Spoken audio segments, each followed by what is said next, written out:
Untuk menjaga keseimbangan antara pertumbuhan sel, diferensiasi sel ya, supaya tetap hemostatis ya. Kemudian jadi kalau ada sel yang rusak, yang tidak dibuang ya, tidak dibuat mati gitu, maka bisa menimbulkan regulasinya jadi rusak, jadi bisa menimbulkan tumor. Salah satu contoh apoptosis yang bisa kita lihat adalah pada pengelupasan kulit setelah terbakar matahari. Itu hasil dari apoptosis sel-sel epitel kulit ya, yang mengalami kerusakan DNA setelah terpapar UV ya. Penting untuk mencegah terjadinya kanker kulit katanya ya. Jadi DNA yang mengalami yang terekspos UV itu salah satunya itu dia mengalami pirimidin dimer gitu ya, itu salah satu bentuk jenis bentuk mutasi. Nah, itu menyebabkan kanker kulit. Nah, jadi sel itu mencegahnya itu sel-sel kulit yang terekspos ke UV itu mengalami apoptosis. Sel yang mengalami apoptosis itu dibuang selama fagositosis oleh makrofaga dan sel tetangga yang mengenali pengenalnya biasanya berupa fosfatidilserin itu ditunjukkan oleh sel yang mengalami apoptosis. Cirinya adalah sel mengerut, membran sel menonjol dan bertunas, kromatin mengalami kondensasi, dan DNA mengalami fragmentasi. Ya, jadi sampai ke DNA-nya terpotong-potong. Jadi tujuannya untuk membuang sel. Apoptosis ini berlawanan dengan nekrosis. Jadi nekrosis juga adalah kematian sel. Apoptosis juga adalah kematian sel. Bedanya kalau apoptosis itu terprogram, kalau nekrosis itu enggak. Kalau nekrosis itu cirinya sel membengkak karena adanya inflamasi ya, membran sel bocor, kandungan selnya tumpah keluar ke jaringan sekitar dan menyebabkan inflamasi. Jadi beda antara apoptosis dengan nekrosis. Jadi berarti nekrosis itu ada penyebabnya dari luar ya. Nah, kalau apoptosis itu dari dalam. Maksudnya dari dalam selnya yang memprogram. Ya, ini diperlihatkan tahapan sel yang mengalami apoptosis. Ini ya.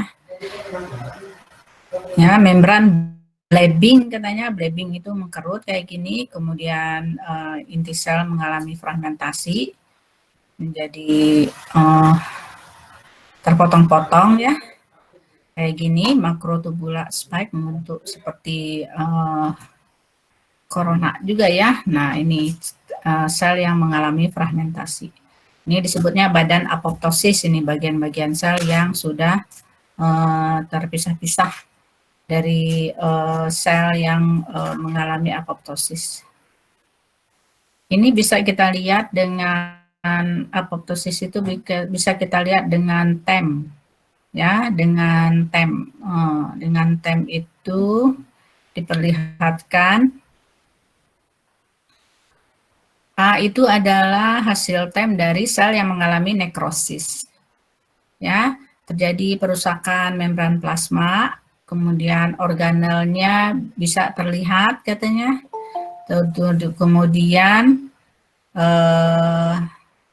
ini perbesarannya segini. Jadi yang A ini ya sel yang mengalami nekrosis. Kemudian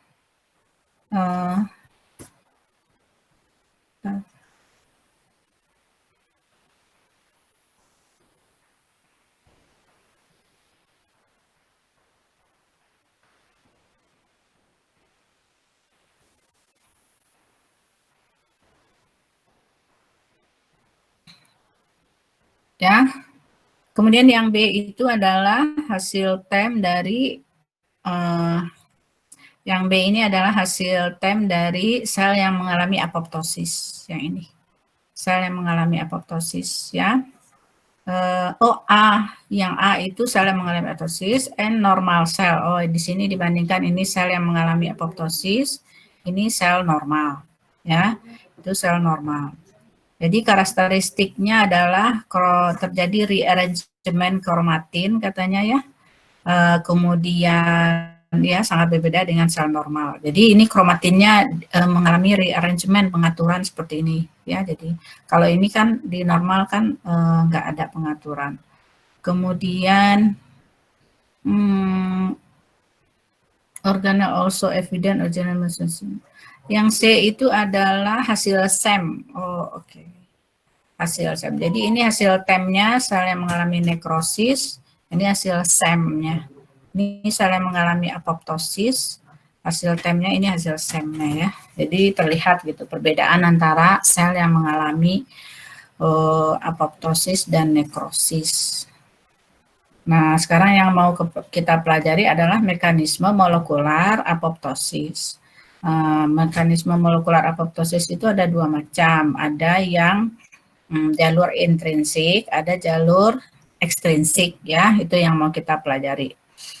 Oke, untuk ini saya mau minta bantuan Anda untuk baca slide ini ya, nanti setelah itu saya jelaskan kalau ada yang perlu dijelaskan. Silakan baca Retno.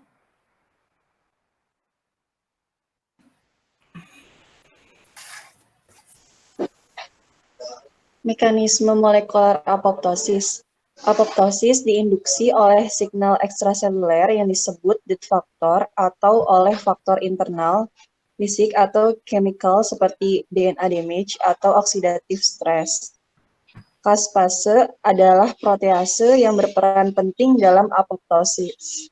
Caspase bekerja seperti gunting yang memotong protein intraseluler pada residu aspartat.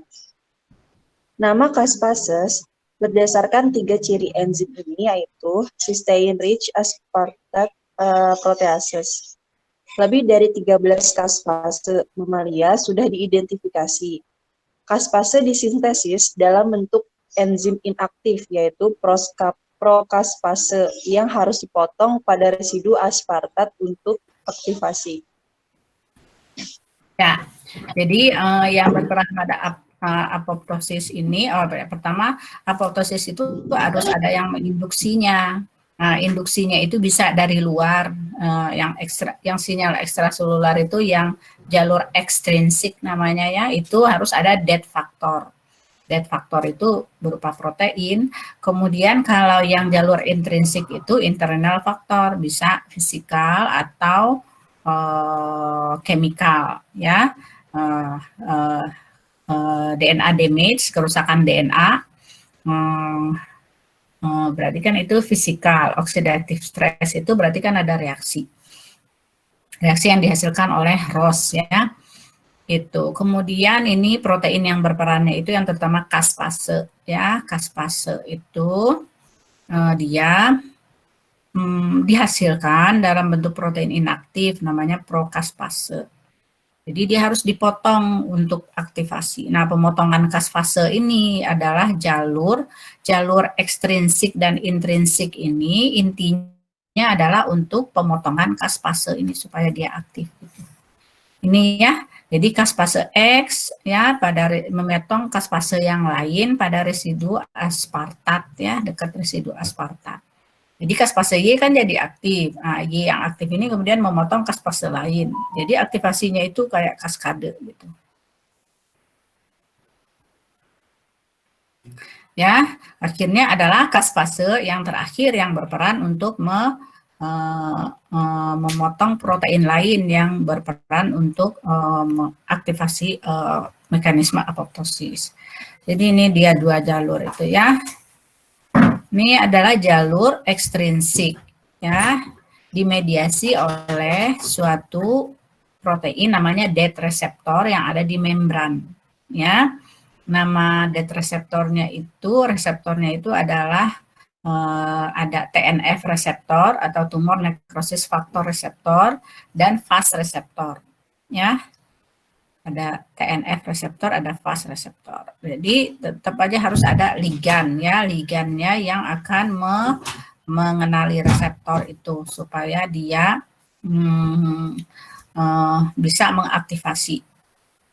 Ya, bisa dilihat di sini protein internasional intraselularnya ada FADD namanya ya. FADD itu kepanjangannya apa?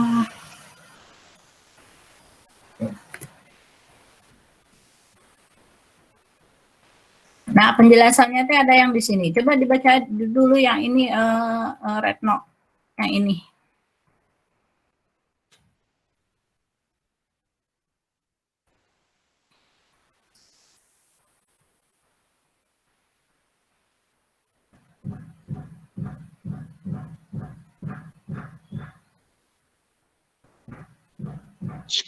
Death factor itu ada fast dan tumor necrosis factor atau TNF, transmembran death receptor itu fast reseptor dan TNF reseptor.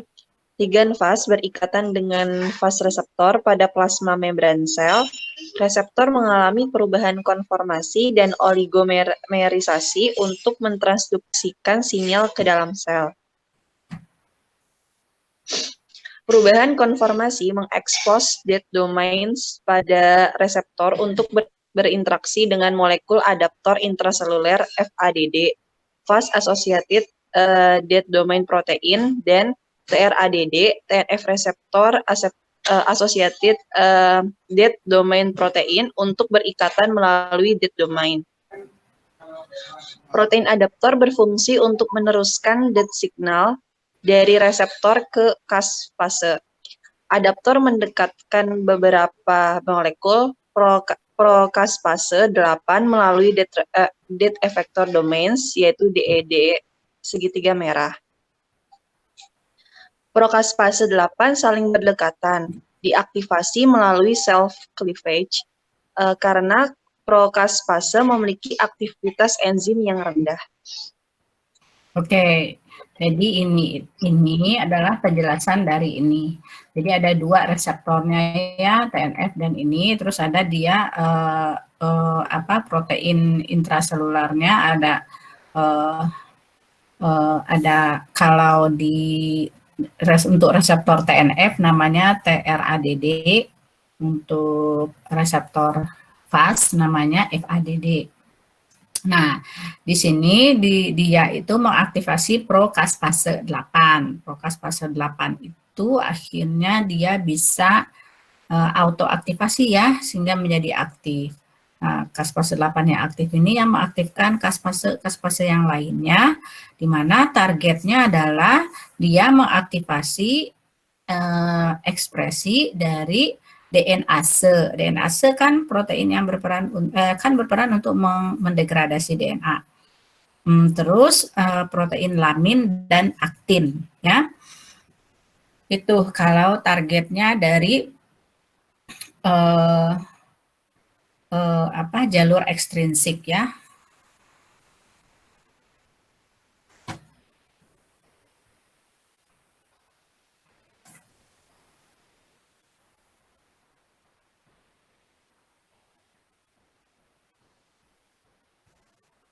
Oke, ada protein F-CLIP, ini digambarkan di sini. Nah, ini adalah salah satu inhibitor dari jalur ekstrinsik ini ya.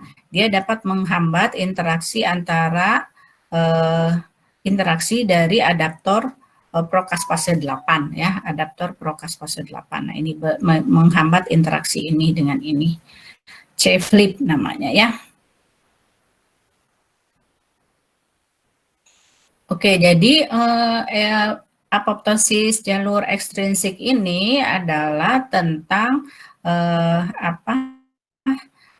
jadi gini, aktivasi caspase 8 ini fungsinya adalah untuk mengaktifkan ekspresi dari protein target yang akan digunakan untuk menghidrolisis atau menghancurkan sel ya dari dalam. Lamin misalnya targetnya apa, aktin targetnya apa gitu ya. Terus caspase 8 ini adalah caspase kunci dari jalur ekstrinsik ya. Jadi jalur ekstrinsik itu caspase kuncinya adalah caspase 8 karena dia yang mengalami autoaktivasi. Oke. itu tentang jalur ekstrinsik. Ya, berhubung antara reseptor dan protease apoptosis. Ya, secara keseluruhan dead ligand, reseptor, adaptor, dead ligand tadi yang ligannya ya, reseptornya tadi TNF sama FAS, adaptornya tadi FADD sama TNF-ADD, dan kaspase inisiator, kaspase 8 itu disebutnya dead inducing signal complex atau DIS. Nah, yang diaktifasinya itu adalah beberapa kaspase pengeksekusi, ya, yaitu kaspase 3, 6, dan 7 yang akhirnya memotong protein target dan menyebabkan apoptosis.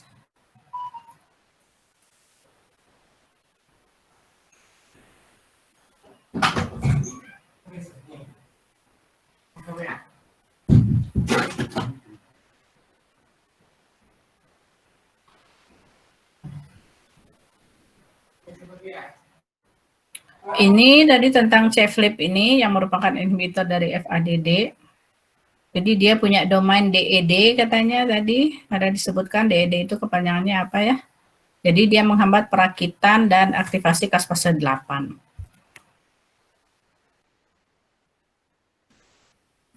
Oh, ini dia ya, bagaimana penghancuran sel melalui proteolisis yang diaktifasi oleh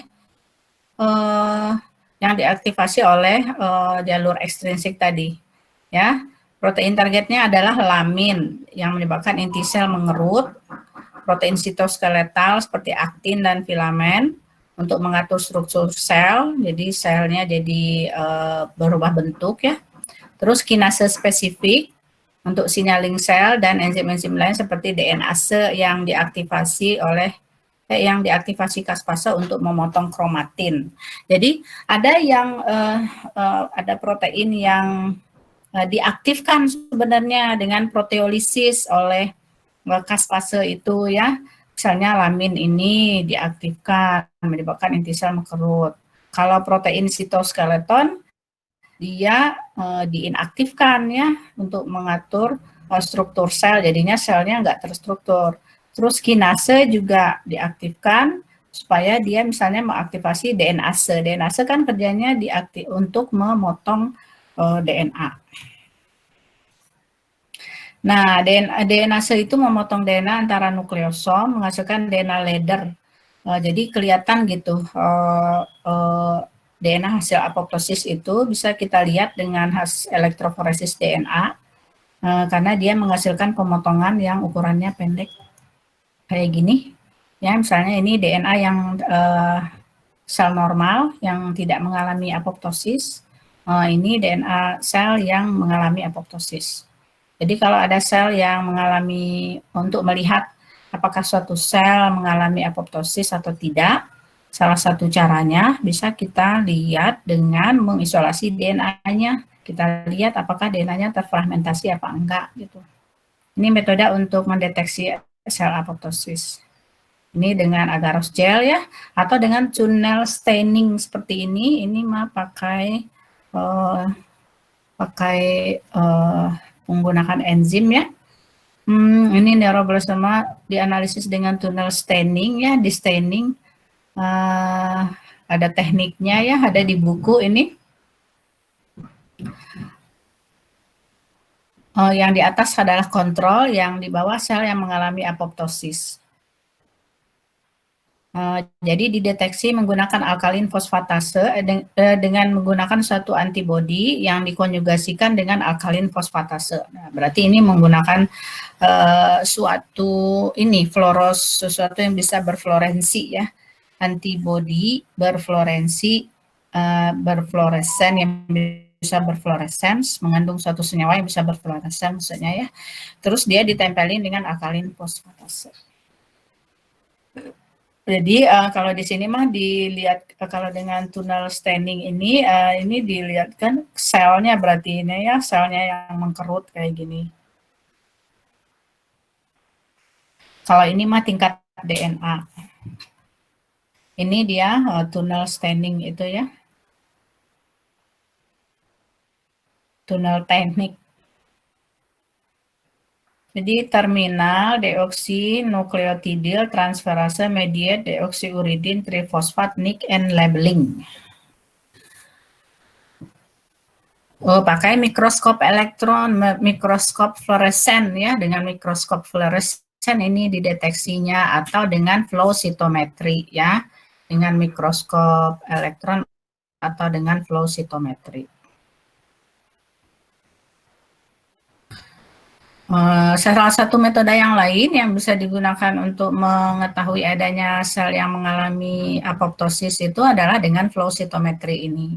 Dengan flow cytometry ini kita bisa tahu dengan pewarnaan juga ini ya, ada suatu protein yang ditambahkan, terus ada suatu senyawa yang bisa berinteraksi dengan DNA yang ditambahkan, nah supaya kita bisa melihat sel itu ada berwarnanya pada fase yang mana. Jadi dengan flow cytometry itu kita bisa tahu selnya normalkah, atau early apoptosis kah, atau late apoptosis kah, atau nekrosis. Nah, caspase ya, caspase tadi yang diaktifasi juga memotong protein RB. Nah, protein RB adalah salah satu protein yang diperlukan untuk mengaktifkan siklus sel ya. RB adalah regulator transkripsi tidak langsung untuk ekspresi gen-gen yang mempengaruhi proliferasi dan diferensiasi. Kalau Anda lihat kerjanya protein RB ya pada jalur signaling ya. Nah, degradasi RB ini adalah jadi RB itu menginduksi apoptosis yang jalur ekstrinsik itu salah satunya dia memotong RB ya. Kalau RB tidak didegradasi maka dia akan menghambat apoptosis ya. Jadi RB itu mengaktifkan siklus sel dan menghambat apoptosis gitu natifnya. Kalau dia didegradasi kan berarti dia nggak bisa menghambat apoptosis. Oke, sekarang jalur intrinsik ya.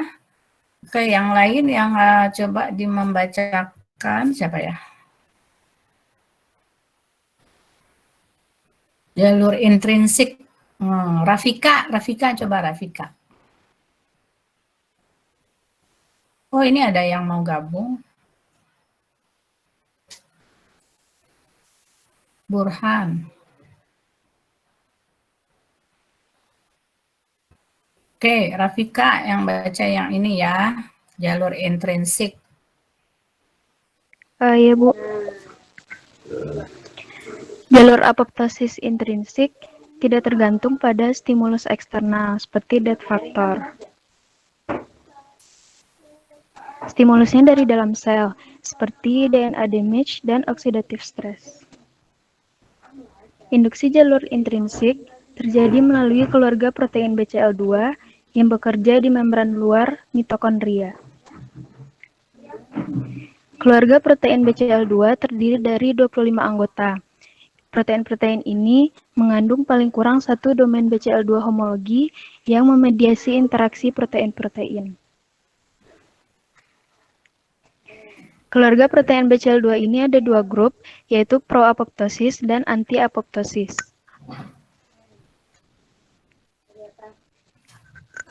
Oke, jadi kalau jalur intrinsik itu pemicunya adalah DNA damage, kerusakan DNA atau oxidative stress ya. Jadi ada sekelompok protein yang punya suatu domain BCL2 homologi ini, namanya kelompok protein BCL2 ya. Nah, dia tuh ada yang bersifat pro-apoptosis, artinya dia memicu apoptosis, dan ada juga yang menghambat apoptosis ya. Ini keluarga protein BCL2 yang menghambat apoptosis, perannya. Ini yang memicu apoptosis, perannya. Nah, ini ada yang memicu apoptosis, tapi dia hanya punya domain BH3. Domain BH3. Jadi domain BCL2 homologi itu ada BH2 dan ada BH3 gitu ya. Nah, kalau ini dia punya domain BH3 aja gitu ya. Fungsi yang punya domain BH3 aja adalah menginduksi aktivitas protein pro-apoptosis, ya, atau BH3 only aktivator, atau melalui pengikatan dan inhibisi protein anti-apoptosis. Jadi dia bisa menginduksi protein pro-apoptosis atau menghambat protein anti-apoptosis kerjanya ya dalam melakukan apoptosis. Ini silakan dilanjutkan Rafika. Ini mekanisme apoptosis jalur intrinsik.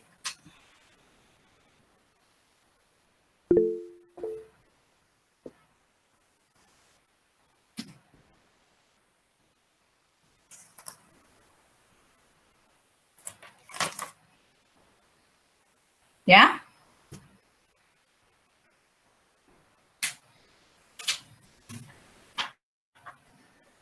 Ibu punten katanya meet Rafikanya error. Nah, itu aja siapa yang lagi ngomong? Saya Bu Rizky. Ya, coba Rizky yang baca. Apoptosis jalur intrinsik.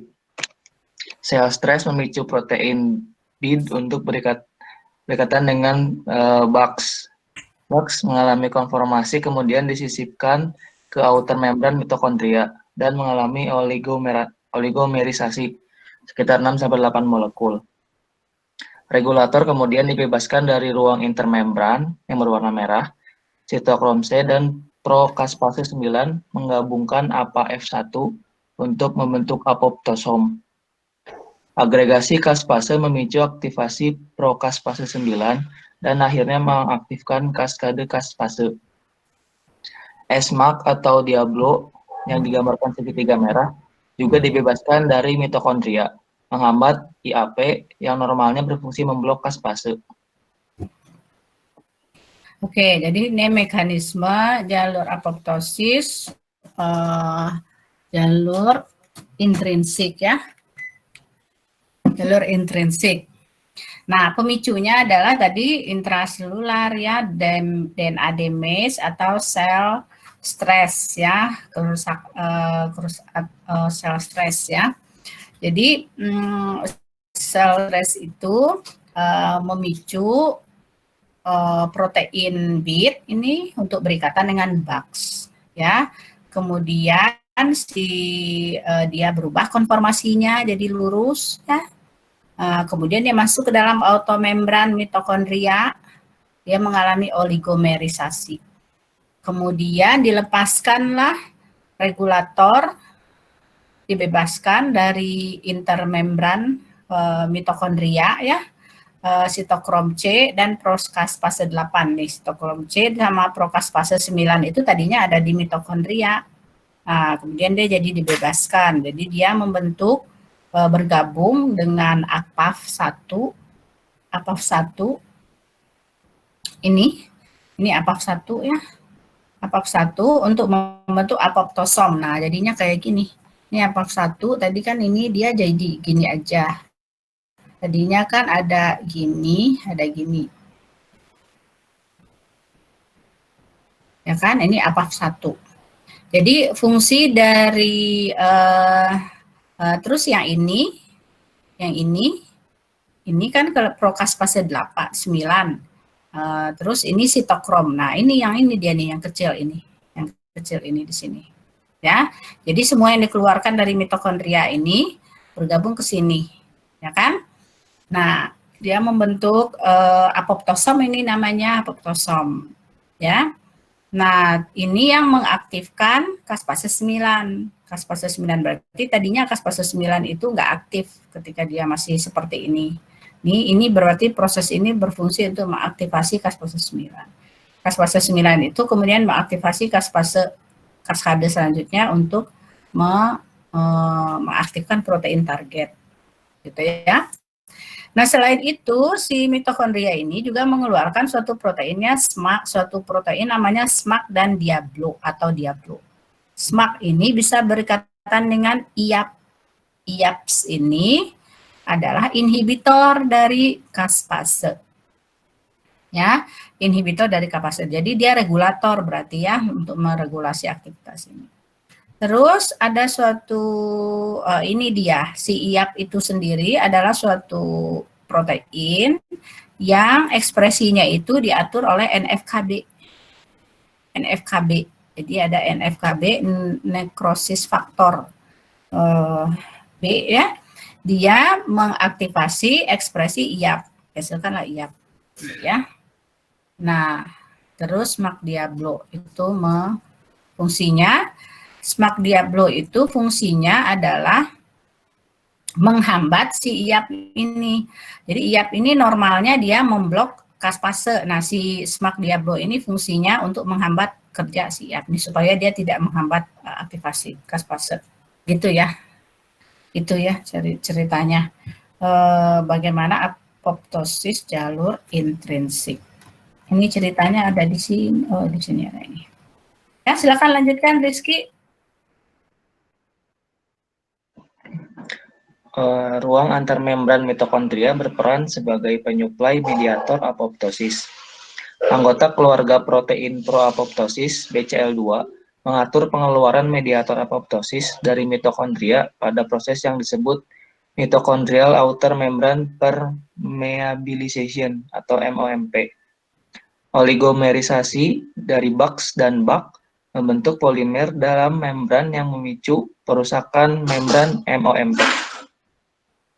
Molekul anti-apoptosis seperti BCL2 dan BCL-XL memblok BAX dan BAK dengan bertindak sebagai terminator rantai.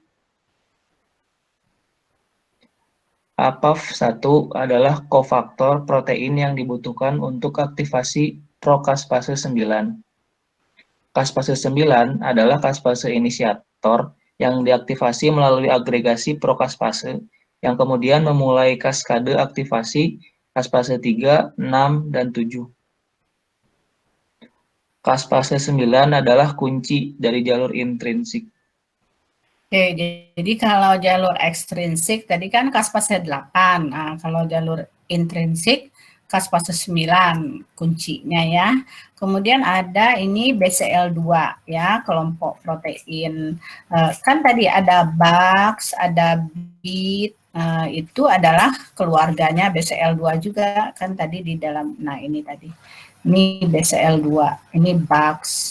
Ya, BIT enggak ya, BIT termasuk yang homolog BH3 aja ya. Nah, apa namanya tadi? Kalau BCL2 itu fungsinya adalah menghambat si tadi BCL2 memblok antara BAX ya, memblok si BAX ini supaya dia tidak bisa masuk ke dalam mitokondria, memblok BAX dan BAK ya. Ini nggak digambarkan, ini BAX. Oh, BAK nggak digambarkan di sini ya, karena ini bagian ini dihambat oleh si BCL2 ini. Jadi makanya si BCL2 itu adalah anti-apoptosis. Jadi normalnya ya, dia kerjanya seperti itu. Karena kan suatu saat apoptosis itu nggak diperlukan gitu. Jadi emang ada protein yang berperan. Oke, selanjutnya dilanjutkan. Protein inhibitor apoptosis atau IAP.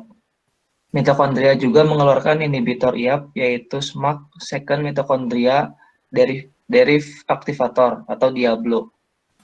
SIAP X kromosom link member adalah anggota IAP yang dapat berikatan dengan sisi aktif caspase 3 dan caspase 7 sehingga menghambat aktivitasnya. SIAP juga menghambat caspase 9 berikatan dengan monomer caspase 9 dan mengunci sisi aktifnya. SMAC atau Diablo berkompetisi dengan caspase 9 aktif untuk berikatan dengan SIAP. Caspase 9 dan SMAC mengandung tetrapeptida yang sama yang berikatan dengan SIAP. Suatu faktor transkripsi yaitu NFKB yang terutama berperan pada inflamasi adalah inhibitor apoptosis. Oke, jadi NFKB ini kenapa dia inhibitor apoptosis tadi? Karena dia mengaktifasi transkripsi dari IAP. si IAP-nya sendiri nanti adalah inhibitor apoptosis gitu. Jadi dia tidak langsung ya, NF-kB ini adalah inhibitor apoptosis secara tidak langsung. Inhibitor langsungnya sebenarnya adalah X-IAP ini ya. Jadi X-link kromosom link member ini maksudnya si X-IAP ini dia adanya di kromosom X ya, yang berhubungan dengan kromosom X. Diekspresikan di gennya itu adanya di kromosom X ya, X-link. Nah, terus ini ceritakan bagaimana SIAP itu mengikat ya dari kaspase 3, 7, ini kan kaspase bukan kaspase inisiator ya, kaspase kaskade ini. Dan kaspase 9 juga. Gitu. Oke. Nah, sekarang ada crosstalk ya antara jalur ekstrinsik dan intrinsik ya. Jadi antara jalur intrinsik dan intrinsik itu ada saling mempengaruhi maksudnya ya. Untuk mempengaruhi, untuk melakukan downstream, mengaktifkan downstream kaspasenya. Misalnya kaspase 8, regulator kunci jalur ekstrinsik dapat memotong dan mengaktifkan BIT. BIT itu adalah pro-apoptosis jalur intrinsik. BIT itu kemudian dapat menstimulasi jalur intrinsik dengan mengaktifkan BAX dan BAK, ya, memfasilitasi pembebasan sitokrom C dari mitokondria dan menginduksi aktivasi downstream kaspase.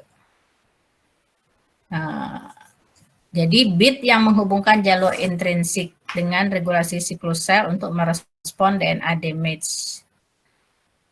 ATM kinase diaktifasi karena DNA damage memfosforilasi BIT yang diperlukan untuk pengistirahatan siklus sel untuk merespon DNA damage. Ini gambaran crosstalk tadi itu. Jadi kan ini jalur ekstrinsik, ini jalur ekstrinsik. Jalur ekstrinsik itu yang diaktifasi adalah kaspase 8, kaspase kuncinya dia itu bisa memotong BIT. BIT ini kemudian akan mengaktifkan BAX dan BAK yang kemudian akan mengaktifkan jalur intrinsik, ya kan? Selain itu si BIT ini akan mengaktifkan ini apa namanya BIT? ATM kinase diaktifasi karena DNA damage memfosforilasi BIT. Jadi si ATM kinase ini memfosforilasi BIT. Ya, ATM kinase ini dihasilkan ketika adanya DNA damage, dia memfosforilasi BIT. BIT yang terfosforilasi ini menyebabkan terjadinya siklus sel race. Jadi ketika BIT ini menghambat siklus sel, maka apoptosis terjadi gitu.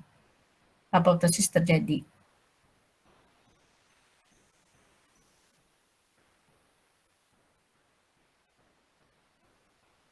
Ya, si BIT itu mengaktifkan protein-protein yang berperan pada siklus sel arrest.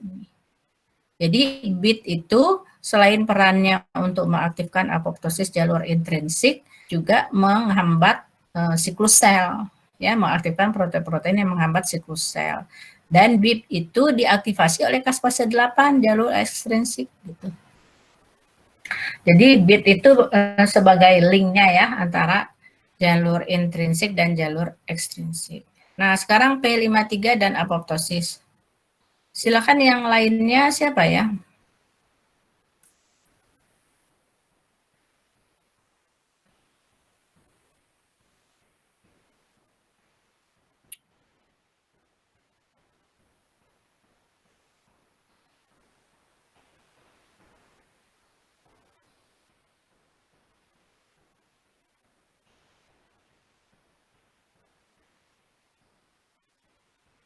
Diandra, ada Diandra? Ada, Bu. Coba Diandra yang ini ya.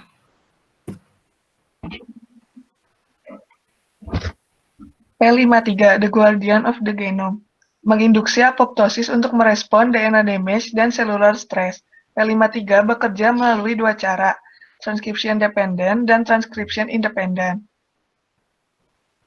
Sebagai faktor transkripsi P53 menginduksi ekspresi gen-gen pengkode DET reseptor dan proapoptosis. Contohnya gen fast reseptor, BAX, dan BAC. Gen-gen ini mengandung urutan konsensus P53 binding site dan pada promotornya. P53 juga dapat menghambat ekspresi protein anti-apoptosis, seperti BCL2 dan BCLX dan IAPS.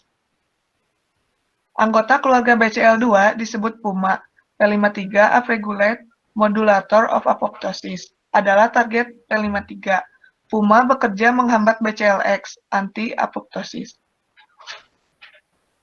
Hasil penelitian menunjukkan apoptosis yang diinduksi oleh obat perusak DNA, iradiasi, aktivasi onkogen, dan sel stres diblok pada tikus yang gen PUMA-nya di knockout atau dirusak.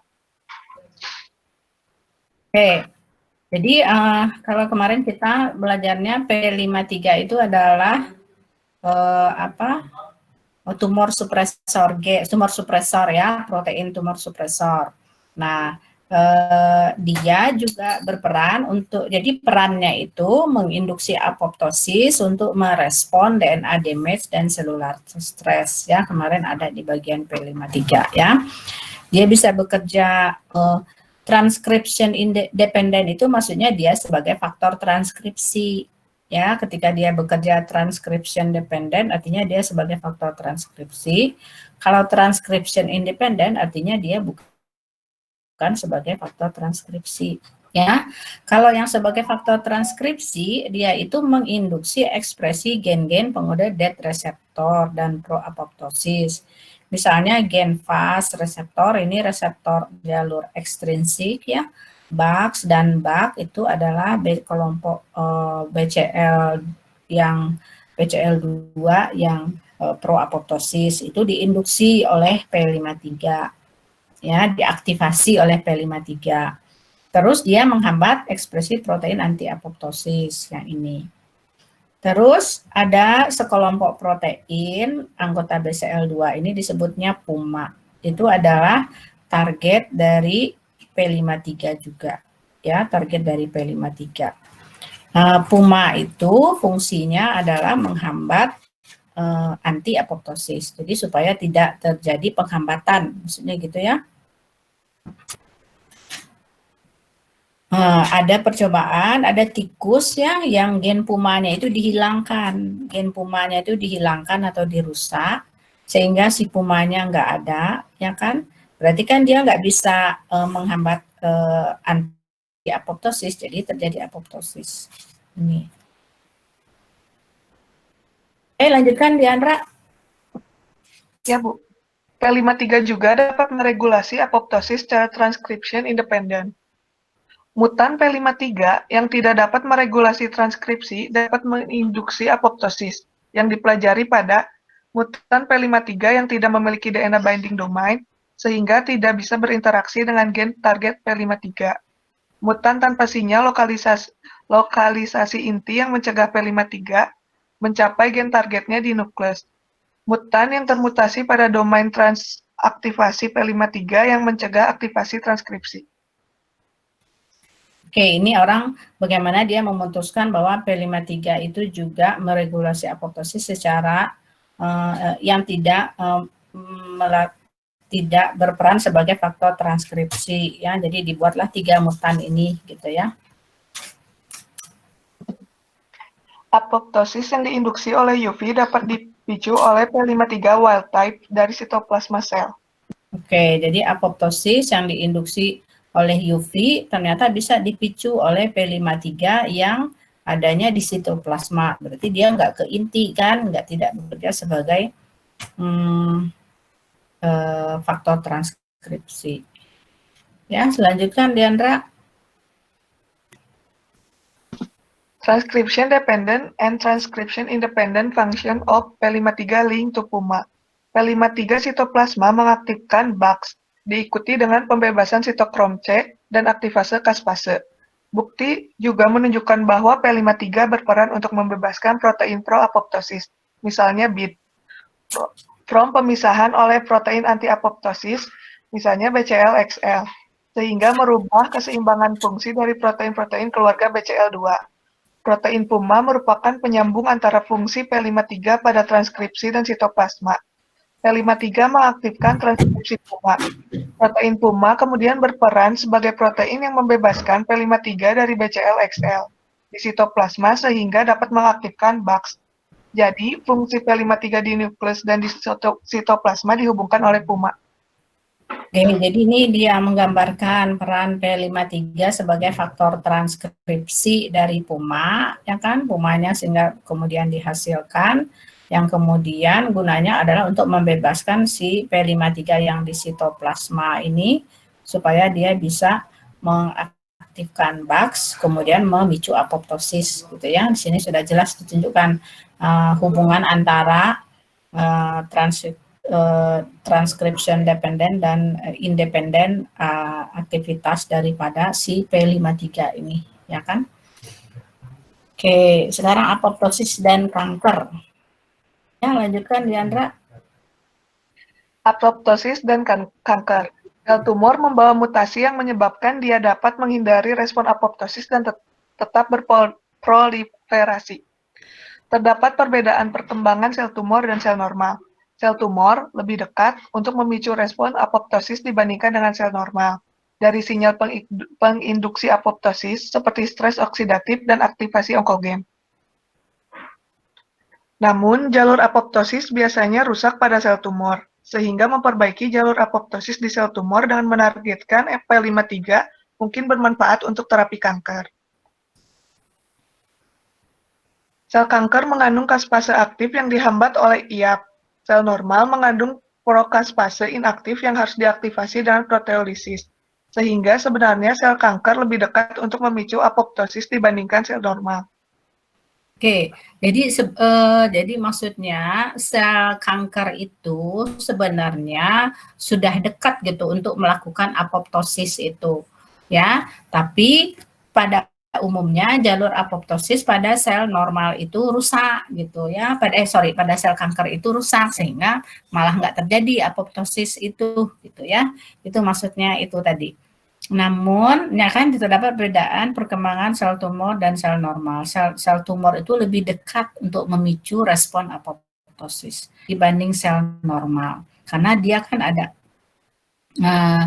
ada sinyal stres oksidatif, aktivasi onkogen, harusnya dia lebih cepat gitu mengalami apoptosis. Tapi umumnya jalur apoptosis pada sel tumor itu rusak gitu ya, rusak. Nah,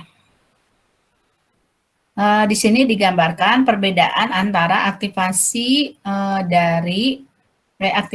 dan respon dari perbedaan aktivasi caspase dan responnya terhadap TREL pada sel normal dan sel kanker. TREL itu adalah TNF Related Apoptosis Inducing Ligand. Ya. Kalau pada sel normal ya, dengan adanya TREL ini, maka si prokaspase akan diaktifasi, ya kan, menyebabkan terjadinya apoptosis. Kalau pada sel kanker, adanya oksidatif stres, onkogen, aktivasi onkogen, itu mengaktifasi IAP. IAP itu merupakan inhibitor caspase gitu. Ya, inhibitor caspase sehingga apoptosis dihambat oleh pada sel kanker ini. Ya, sel kanker mengandung prokaspase aktif ya yang dihambat oleh IAP. Ya, sel normal mengandung prokaspase inaktif yang harus diaktifasi dengan proteolisis. Sehingga jadi gini, pada sel kanker itu kaspasenya udah aktif gitu. Sementara pada sel normal masih berupa prokaspase yang harus diaktifasi dulu melalui proses proteolisis. Jadi jarak ke apoptosis itu, kemudahan untuk melakukan apoptosis itu sehingga harusnya sel kanker itu lebih mudah daripada sel normal gitu ya. Nah, ini tentang trail reseptor. Silakan dilanjutkan, Diandra. Ya, Ibu. Subfamily reseptor TNF yaitu reseptor trail 1 dan trail R2 memperlihatkan perbedaan sensitivitas terhadap apoptosis pada sel normal dan sel kanker.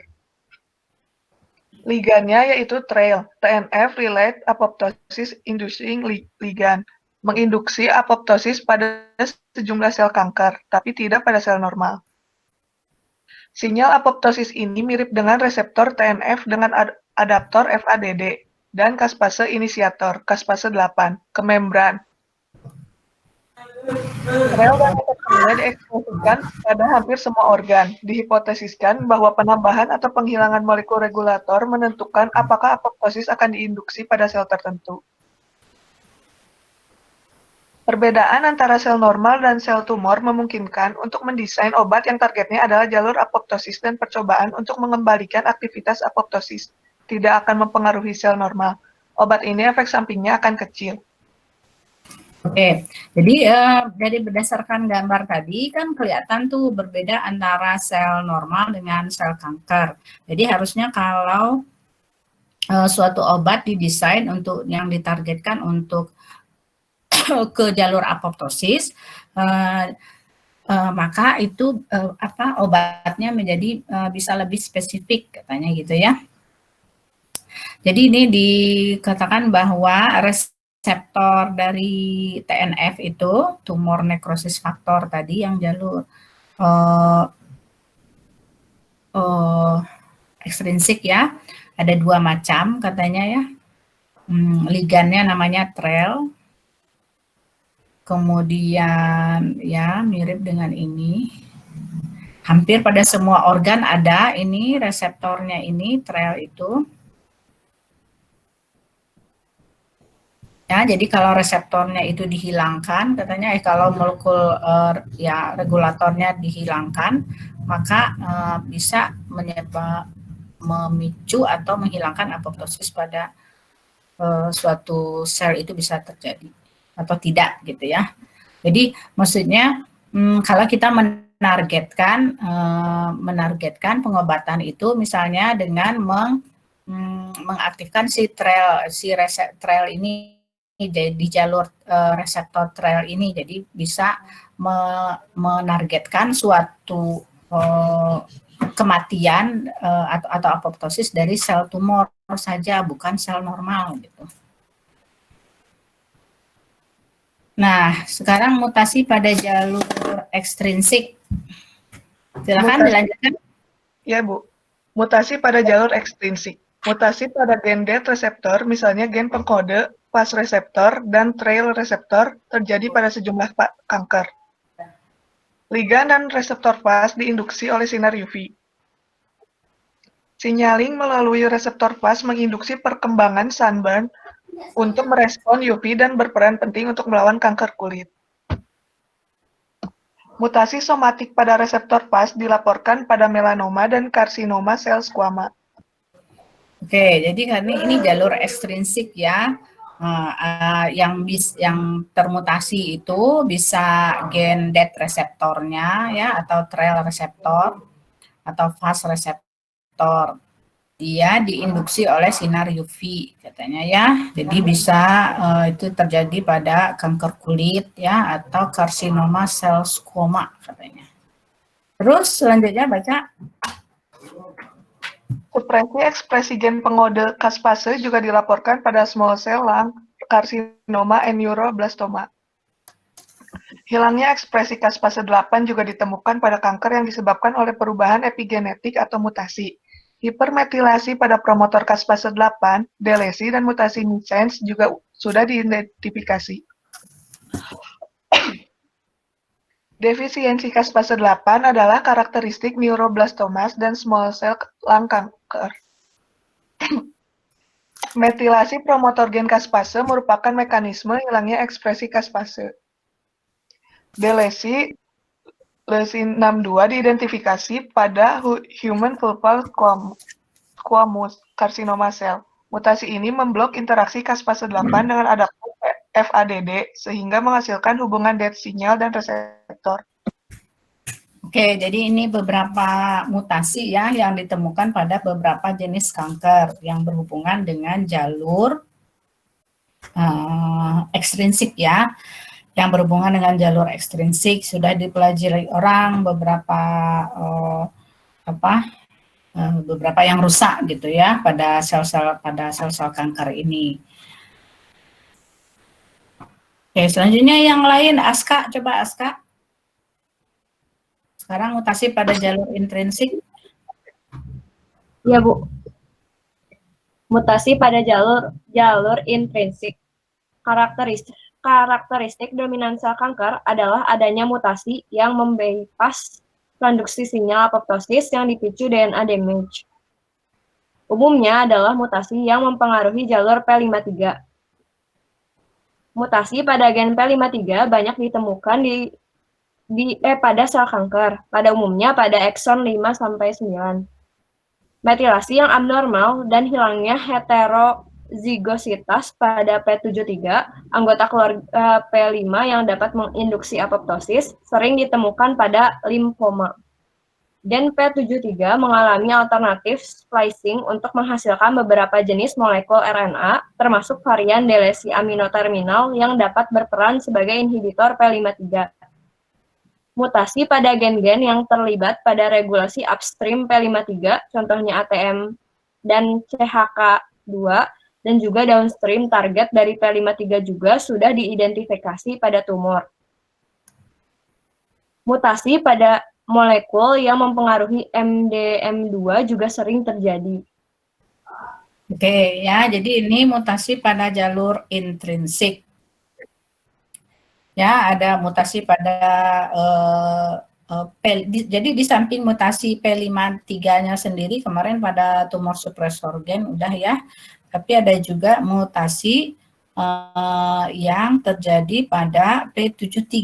Nah, dia itu ternyata berperan juga untuk mengikat si P53 gitu ya. Jadi dia mutasinya P73 juga berhubungan dengan kanker. Kemudian juga beberapa protein yang di upstreamnya P53 ya, kemarin ada ini ATM sama CHK2 dan downstreamnya. Terus satu lagi adalah ini adalah regulatornya P53 ya, MDM2.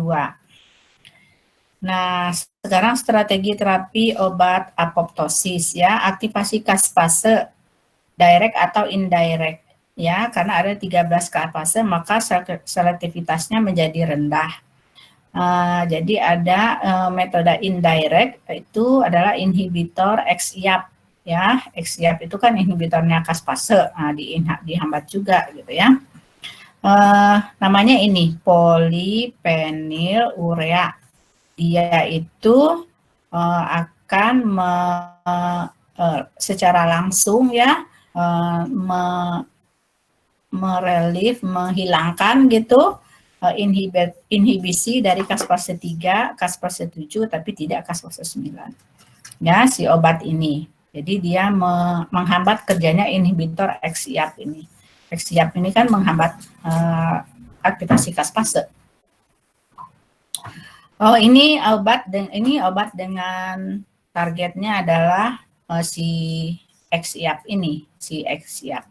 Kalau ini ada obat dengan targetnya BCL2 family, ya. Ini ada yang targetnya itu adalah mRNA. Kalau ini targetnya adalah protein BCL2, ya. Kalau ini targetnya adalah suatu protein faktor transkripsi dari BID, ya. Kita lihat G3139 itu namanya oplimersen sodium, ya. Ini trademarknya dari ini. Itu adalah suatu oligonukleotida antisense, panjangnya 15-18 mer, yaitu komplemen dengan 6 kodon pertama dari BCL2 ya, komplement dengan 6 codon pertama pada BCL2. Jadi ini fungsinya seperti miRNA. Jadi dia bisa berinteraksi dengan mRNA, kemudian dia akan memblok translasi dari RNA ini, RNA-nya BCL2. BCL2 kan perannya anti apoptosis. Jadi kalau translasi dari BCL2 dihambat, maka jadi proteinnya jadi kurang kan, jadi dia tidak menghambat apoptosis. Ya, terus kalau ini adalah obat yang menghambat aktivitas BCL2 proteinnya ya. Kalau ini adalah obat yang mengaktifkan ekspresi BID. BID ini kan diperlukan untuk mengaktifkan BAX ya, supaya terjadinya apoptosis, supaya BAX ini kemudian si mitokondria keluar dari sitokrom C dan proskase 9 keluar dari mitokondria untuk memicu apoptosis. Jadi ada dua yang diceritakan ya, dua obat ini untuk menghambat. Kalau ini menghambat translasi BCL2, ini menghambat aktivitasnya. Kalau ini mengaktifkan ekspresi dari BID ya. Oke. Nah, itu salah satu contoh tentang terapi kanker yang targetnya adalah apoptosis. Ya, slide-nya sampai di situ. Kalau untuk tambahan yang lainnya bisa Anda baca sendiri ya di bukunya. Ada yang mau ditanyakan? Rafika, Bu ingin bertanya. Ya. Tadi kan ada yang dibahas mengenai kaspase kaskade sama kaspase Ya. inisiator. Ya. Nah, itu masih bingung sih, Bu, bedanya apa gitu. Oke. Jadi kalau kaspase inisiator, dia adalah kaspase yang diaktifasi oleh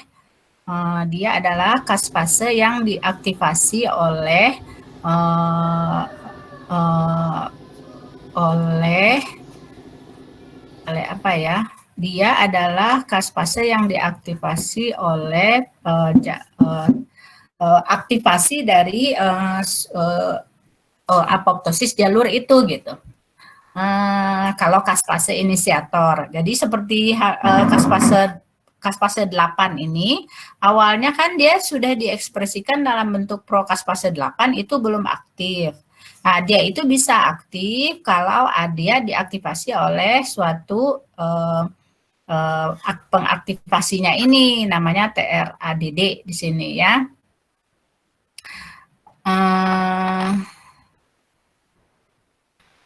Istilahnya apa ya tadi lupa lagi.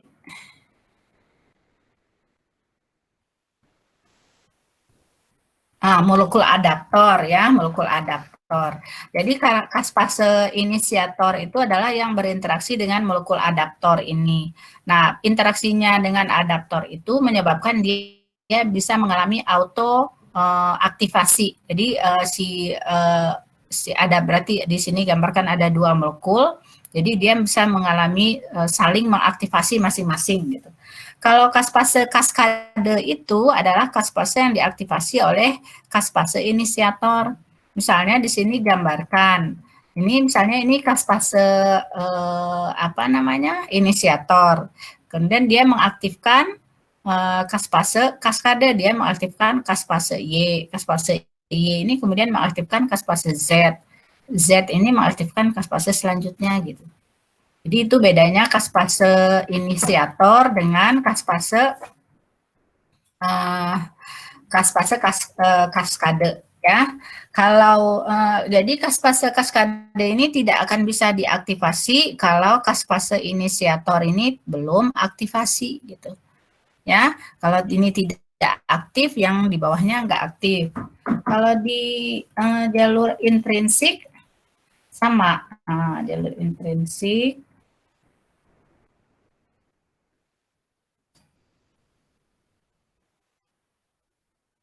Nah, ini jalur intrinsik ya. Kaspase inisiatornya adalah kaspase 9. Kaspase 9 itu ketika dikeluarkan dari mitokondria dia berupa prokaspase 9 gitu. Ya, prokaspase 9 dikeluarkan dari mitokondria, ya kan?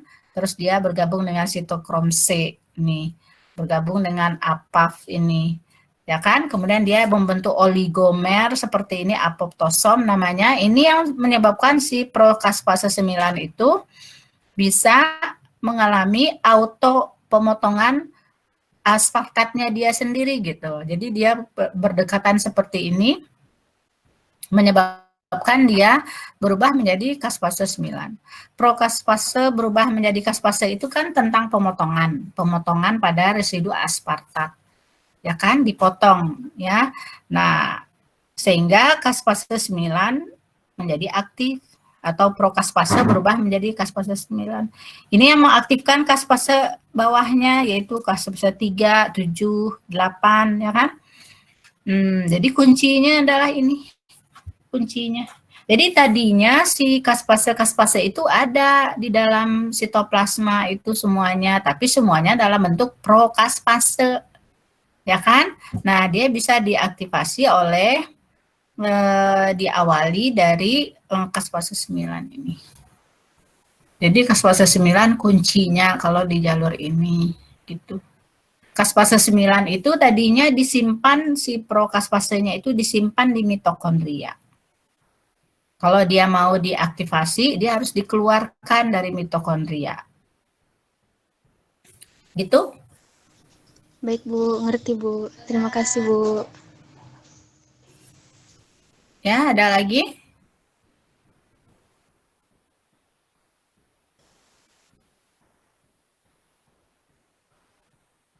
Ibu Retno mau nanya, Bu. Ya. Tadi kan kalau nggak salah dijelaskan bahwa BCL2 itu punya dua fungsi. Dia bisa memicu apoptosis sama bisa sebagai anti apoptosis. Nah, untuk membedakan fungsinya dia di BCL2 itu sebagai bisa memicu apoptosis atau anti apoptosis itu apa ya, Bu? Oke. Jadi sebenarnya antara ada BCL2, ada BAX, ada BAP itu sebenarnya protein yang berbeda. Persamaannya adalah dia sama-sama punya domain BH2 dan BH3. Ya, BH itu apa ya kepanjangannya kemarin ya? Ya, jadi semua protein ini punya domain, ya, yang dua ini aja ya. Ini punya domain BH2 dan BH3. Ini juga punya domain BH2 dan BH3.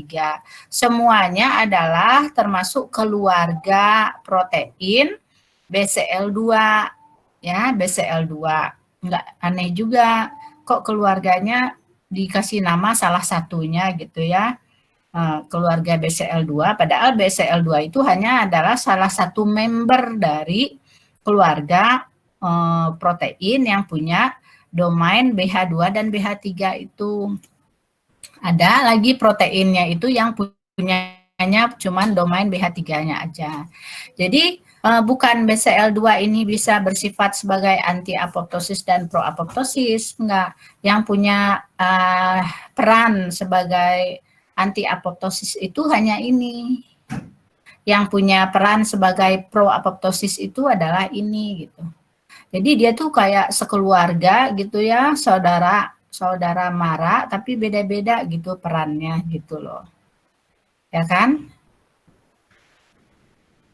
Itu maksudnya. Jadi kalau anti apoptosis, jadi emang natifnya dia itu berperan menghambat terjadinya pengikatan tadi antara BAX, antara pengikatan antara prokaspase 9 dengan sitokrom kalau yang ini ya, yang ini. Yang BCL2 ini. Jadi BCL2 yang ini itu maksudnya adalah yang ini. Yang ini.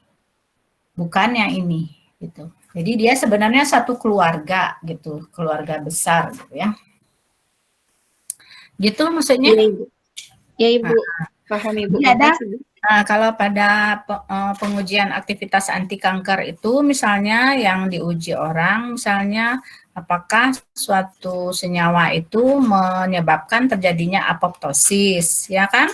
Nah, terjadinya apoptosis itu kalau dilihat dari sini bisa berhubungan dengan meningkatnya ekspresi BAX misalnya, atau meningkatnya ekspresi protein-protein ini kan pemicu apoptosis semuanya, atau menurunnya ekspresi protein ini gitu.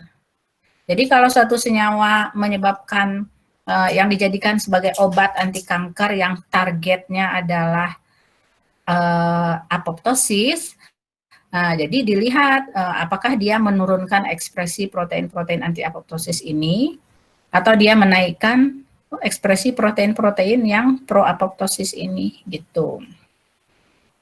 Nah, kalau yang obat yang tadi itu targetnya itu memang sudah berarti dia sudah mempelajari protein BCL2 ini strukturnya, ya sudah dia pelajari, kemudian dia kembangkanlah si obat yang targetnya itu spesifik menghambat BCL2, menghambat aktivitas BCL2. Berarti untuk menggunakan obat yang seperti ini, nah ini obatnya targeted berarti ya, untuk menggunakan obat yang seperti ini, maka harus diketahui apakah penyakit kankernya itu berhubungan dengan ekspresi BCL2 yang berlebih. Ya kan? Apakah penyakit kankernya itu berhubungan dengan ekspresi BCL2 yang berlebih? Kan BCL2 mah menghambat apoptosis ya. Kalau yang ini bisa aja jadi ekspresi BCL2 berlebih, jadi ininya ditambah gitu. Atau apakah ini berhubungan dengan protein ininya yang kurang gitu. Ekspresi BID-nya kurang gitu. Jadi ini adalah obat-obat yang targeted gitu. Jadi tidak membunuh sel kanker tanpa mengetahui penyebab dari mekanisme molekular kankernya itu harus diketahui dulu gitu.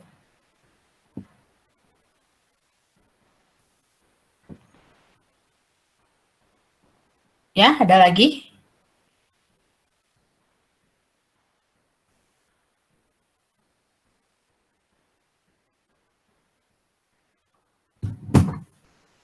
Bu mau bertanya, Bu. Ya. Ya, saya Rizky mau tanya. Tadi berarti yang kalau yang jalur intrinsik kan membentuk apoptosom ya, Bu. Ya. Terus nanti kaskade 9 prokaskade jadi berubah jadi kaskade.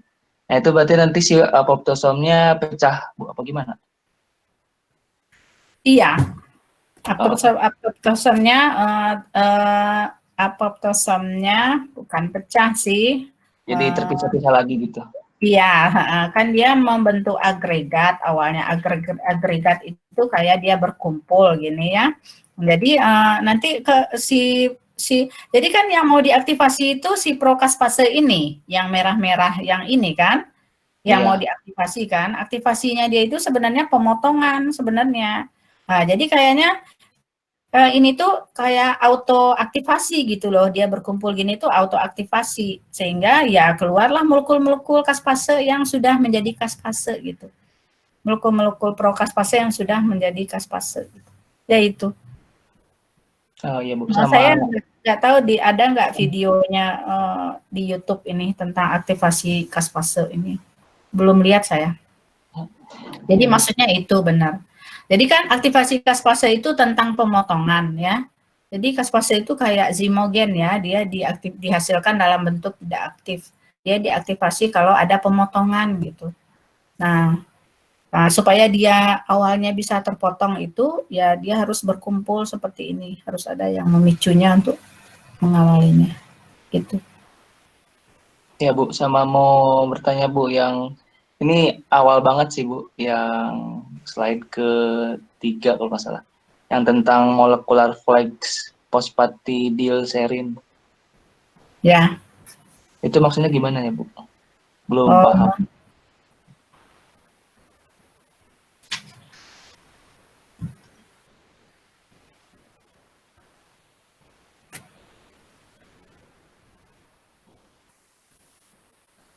bukan ketiga ya. Kedua ya. Oh, iya, Bu. Ini ya. Iya. Gini, kalau tadi itu kan cerita tentang apoptosis baru bahwa aktivasi kaspase inisiator, terus kaspase inisiator mengaktifasi kaspase kaskade, terus kaspase kaskade itu akhirnya mengaktifasi protein targetnya, ya kan? Nah, nggak ada sih diceritakan selanjutnya bagaimana gitu kan. Targetnya intrinsik juga nggak ada kalau nggak salah ya. Nah, sel yang mengalami apoptosis tadi yang selnya mengkerut, terus DNA-nya sudah terfragmentasi, itu kan harus dibuang, ya kan? Nah, dia dibuang, dia dipegang oleh makrofaga, ya. Nah, dengan dia mengenali suatu si sel yang akan dibuang oleh makrofaga itu, dia itu sudah ditempelin penandanya itu adalah fosfatidilserin. Fosfatidilserin penandanya. Jadi ditempelkan pada suatu protein ya, fosfatidilserin kan lipid ya kan, fosfolipid ini mah ya, fosfolipid. Jadi dia ditempelkan si fosfatidilserin itu untuk menandai bahwa dia akan dihancurkan gitu. Oh, iya, Bu. Makasih, Bu. Ya. Ada lagi?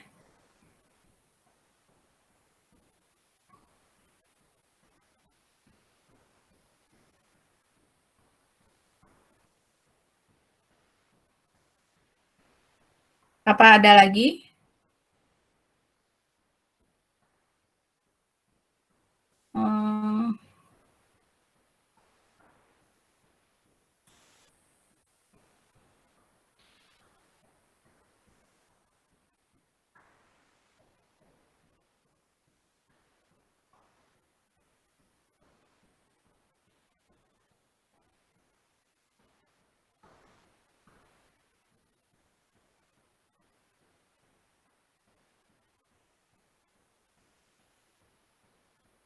Ada? Saya lupa ada slide yang mau menunjukkan itu mana ya?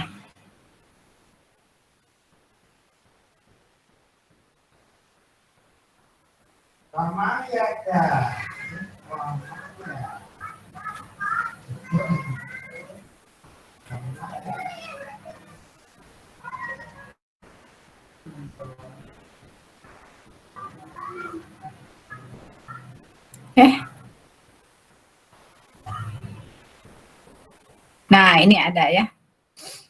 Ini adalah ini.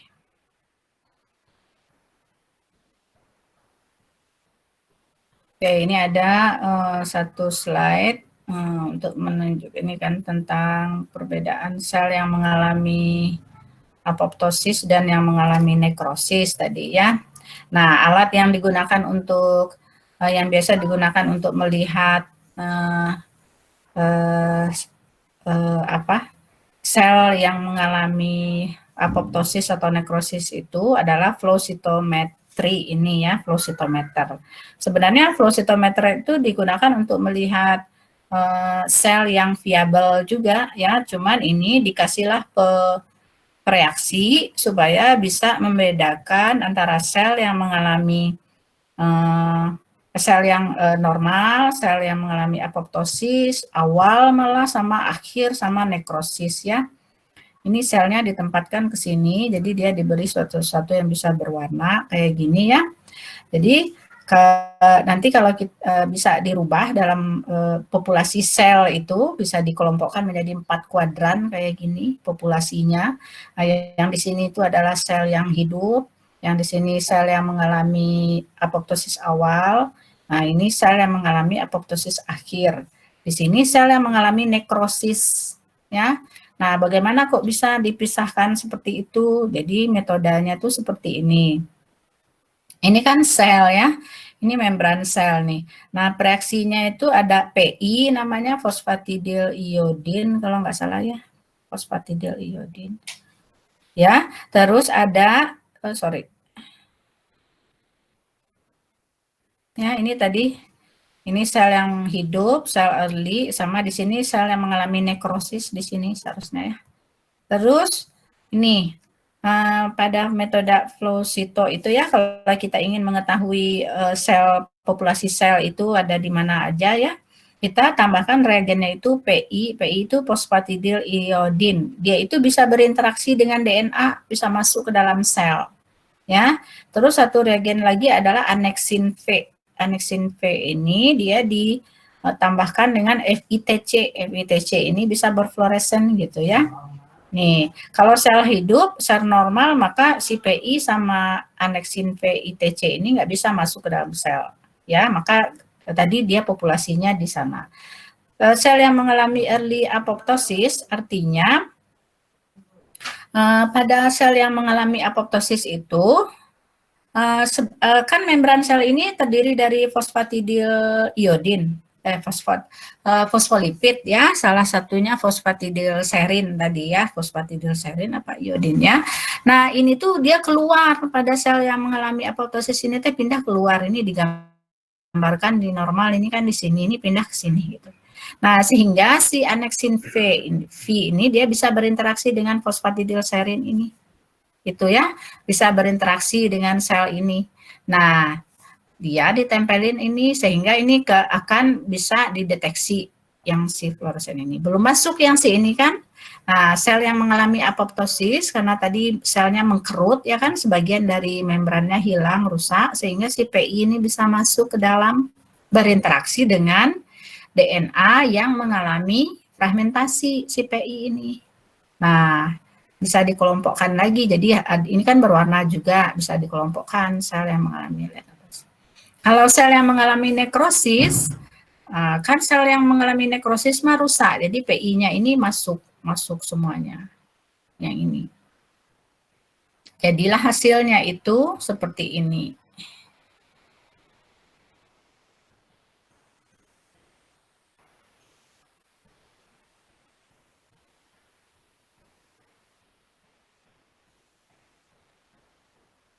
Nah, ini dia. Nih ya. Nih. Ya, berarti ini sel hidup. Ya, ini sel hidupnya sedikit ya. Ini di sini ditunjukkan ada enggak ya? Nah, ini kontrol sel ini. Ini kontrol sel yang tanpa perlakuan ya. Ini sel hidup. Ya, jadi selnya pada umumnya hidup banyak ya. Di sini bisa dilihat persennya, sel hidupnya ada 95%. Ya, sel yang di sininya ada 1,2%, di sini kan sedikit ya, ini sel kontrol. Kemudian pada sel yang diberi perlakuan, ini sel hidupnya jadi sedikit, tapi dia lebih banyak mengalami apoptosis akhir sama nekrosis. Ya, jadi dari warnanya kelihatan, cuma dari warnanya jadi itu. Ini sel yang lain ini apoptosis akhir dan nekrosis. Gitu. Dengan flow cytometry kita bisa mengetahui populasi sel yang populasi sel itu banyaknya di mana gitu dengan perlakuan suatu obat. Gitu ya. Ya, paham?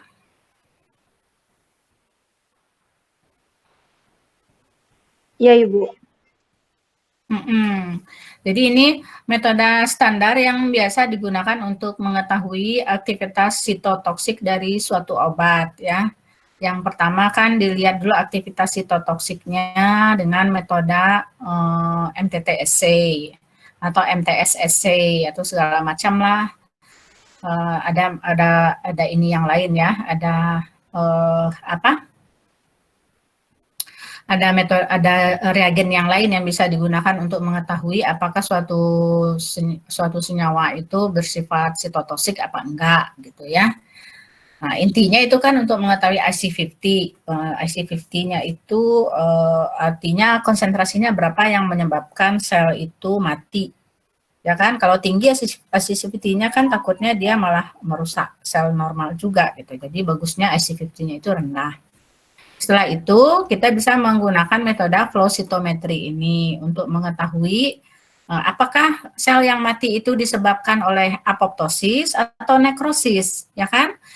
Inginnya obat kanker itu obat kanker yang diinginkan itu adalah dia menyebabkan sel itu mati secara apoptosis, bukan nekrosis. Kalau nekrosis itu takutnya sel normal nanti mati juga, kan itu inflamasi, ya kan? Jadi yang diinginkan dari suatu obat itu adalah dia memicu apoptosis dari suatu obat kanker itu. Dia memicu apoptosis itu. Nah, maka bisa diuji pakai ini. Satu lagi nanti bisa diuji dengan flow cytometry juga. Yang diuji itu adalah dia menghambat siklus sel apa enggak. Ya, siklus selnya baru akan saya jelaskan minggu depan. Dia menghambat siklus sel apa enggak. Diujinya pakai flow cytometry juga ini siklus sel. Ini baru minggu depan mau kita lihat tentang siklus sel, dia menghambatnya di mana gitu. Kalau dia menghambat siklus sel berarti kan siklus sel itu dihambat kalau ada DNA yang rusak, kalau ada yang mau di-repair, kalau ada banyak kerusakan gitu. Jadi kalau suatu obat menghambat siklus sel artinya kan dia artinya kan dia menghambat perkembangan yang terlalu tidak terkontrol itu. Akhirnya mati selnya. Ya, itu. Ada lagi yang mau ditanyakan?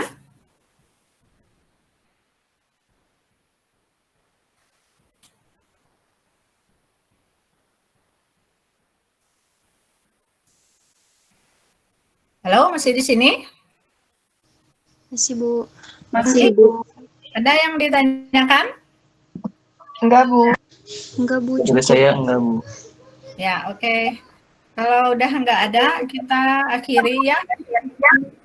Jadi kita sekali lagi minggu depan. Pertemuannya sekali lagi minggu depan ya. Iya, Oke. Bu. Ya, Ibu. Ya, cukup ya. Nanti saya slide-nya nggak tahu apa udah saya masukkan atau belum. Nanti saya masukkan ya. Ya. Sudah ada Ibu yang copy paste. Oh iya, ya. Sip. Nanti saya pertanyaannya udah ada belum? Belum ada, Bu. Oh ya, pertanyaannya berguna buat latihan ya. Ya, nanti saya masukkan ya. Kalau gitu saya akhiri ya. Assalamualaikum warahmatullahi wabarakatuh. Waalaikumsalam warahmatullahi wabarakatuh. Terima kasih, Bu. Bu. Ya, Apa, Bu? yuk.